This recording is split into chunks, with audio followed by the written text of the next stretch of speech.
ফালাকাটা ব্লকের পশুপ্রেমীরা আজ কোথায়? রোদ ঝড় বৃষ্টির তোয়াক্কা না করে মহিষকে রাখা হচ্ছে খোলা আকাশের নিচে।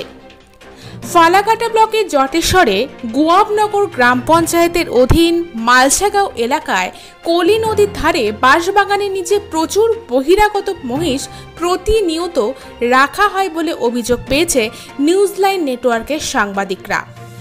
অভিযোগ পেয়ে আমাদের সাংবাদিক কলি নদীর ধারে গিয়ে দেখতে পায় অনেক মহিষ রাখা আছে সেখানে।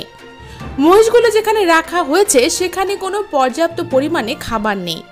আমাদের সাংবাদিক দেখতে পায় 2-4টি মহিষকে নদীর দিকে নিয়ে যেতে, হয়তো নদীতে জল খাওয়ানোর জন্যই নিয়ে যাচ্ছে তারা। দেখব সেখানে মহিষ রাখার দৃশ্য।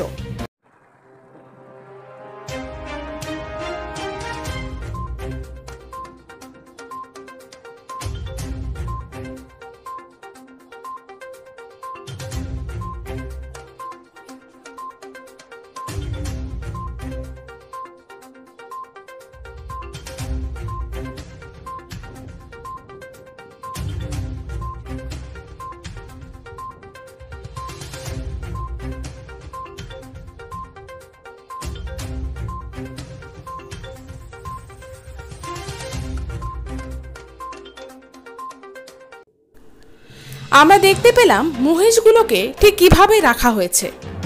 জানা গেছে এখান থেকে মহিষগুলোকে রাতের অন্ধকারে কিংবা দুপুরের দিকে ছোট গাড়ি এবং বড় গাড়িতে লোড করে নিয়ে অন্য রাজ্যের মাধ্যমে বিদেশে পাঠিয়ে দেয় কিছু মহিষ ব্যবসায়ীরা। পশু আইনকে বুড়ো আঙুল দেখিয়ে এক শ্রেণীর মানুষ পশুর ওপর অত্যাচার চালিয়ে গাড়ি বোঝাই করে নিয়ে যাচ্ছে এক জায়গা থেকে আরেক জায়গায়। জানা গেছে আলিপুরদুয়ারে বেশ কিছু মাফিয়া রয়েছেন যাদের ছত্রছায়ায় এই ব্যবসা চলছে। এই মাফিয়াদের জন্য স্থানীয় গরু মহিষ ব্যবসায়ীদের বিভিন্ন সময় বিভিন্ন সমস্যার সম্মুখীন হতে হয়। এও জানা যায় ব্যবসায়ীরা ছোট গাড়িতে করে হাট বাজারে গরু মহিষ নিয়ে যায় বেচা কেনার জন্য। স্থানীয় ব্যবসায়ীদের পদ্ধতি কাজে লাগিয়ে মাফিয়া রাজ চালিয়ে যাচ্ছে তারা। প্রশ্ন উঠছে, পুলিশের নজরের সামনে দিয়ে কিভাবে গাড়িগুলো বেরিয়ে যাচ্ছে? কিভাবে এক রাজ্য থেকে অন্য রাজ্যে গরু পাচার করছে? এখানে কিভাবে বা এক দেশ থেকে অন্য দেশে গরু পাঠানো হচ্ছে?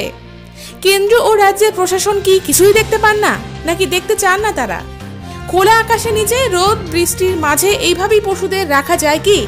রাস্তার পাগলা কুকুরকে ঢিল মারলে পশুপ্রেমীদের মন পশুপ্রেমে জেগে ওঠে, অথচ দিনের পর দিন যারা গোমাতা এবং মহিষের উপর অত্যাচার চালিয়ে যাচ্ছে তাদের উপর কেন কোনো ব্যবস্থা নিচ্ছে না পশুপ্রেমীরা?